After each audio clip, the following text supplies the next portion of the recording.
Business across Florida, well, they're panicking as workers pack up and leave the state following Ron DeSantis' anti-immigrant legislation that goes into effect July 1st. Companies say that workers are growing scarce. They aren't even sure how much longer they can keep their doors open, and DeSantis is pretending like everything is perfectly normal. Well, you know, we've been doing this story. As soon as this started, before it actually was signed, we started doing the story. We said all this is going to happen.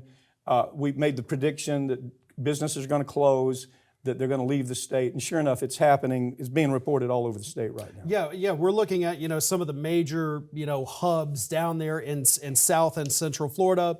We've got Bradenton, we're seeing it in Miami, we're seeing it down in the Florida Keys, we're seeing it in Orlando. And it's because these migrant workers who come to the state of Florida and bail out our economy, we're dependent upon them.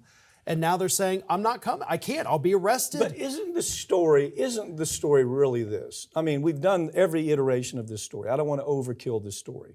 It's a shame. It's deplorable that this happened.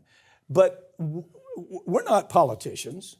But when we first saw the legislation, we said, this is going to happen. Yeah. Surely somebody in Tallahassee said that there are going to be people that are writing in the Bradenton Herald after this starts. This story comes from Bradenton Herald, said it's not speculation anymore, it's actually happening.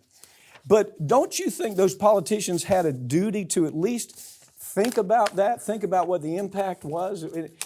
I mean, what do you think? Well, they do have a duty to do that. But look, you and I have had plenty of conversations with these lawmakers. We've seen how legitimately crazy some of them are. Yeah. They are not smart people. Yeah, I think that's part of the problem. They are people that have, either family connections or they come from old family Florida money or Florida lineage in the house, and they get elected. And so then you enable this creep here to do whatever the heck he wants to do, and that's what's happened. And here's the thing, these businesses, these migrants that are leaving, the businesses that are saying we've got another week before we can, stay alive.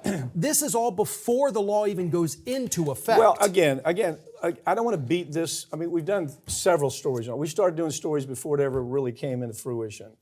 And we made these predictions. And to think that over in Tallahassee, there weren't politicians that were smart enough to understand what the net effect of this is.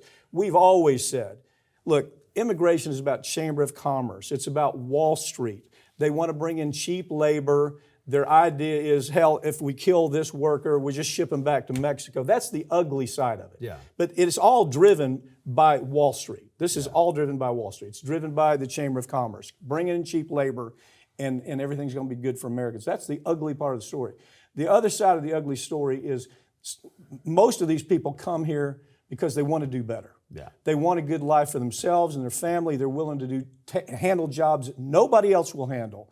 And then people have the audacity to say, well, they're taking my job. Really? Yeah. It's a ridiculous argument. And the problem is, too, we've now made our economy, not just here in Florida, but across the country, we've made it dependent upon them. Yeah, exactly. We've made it to where we can't survive without them. And Florida, by the end of this year, we're going to see this horrendous negative effect. Yeah, this story that we just called on down in Bradenton, these stories are going to be all over the state. I want to see what the reaction is. Farron, thanks for joining me, okay? Thank you. That's all for this week, but all of these segments are going to be available throughout next week, and make sure you follow us on Twitter at America's Lawyer. I'm Mike Papantonio, and this has been America's Lawyer, where we tell you stories that corporate media won't tell you because their advertisers don't allow for it, or their political connections simply don't permit it. We'll see you next time.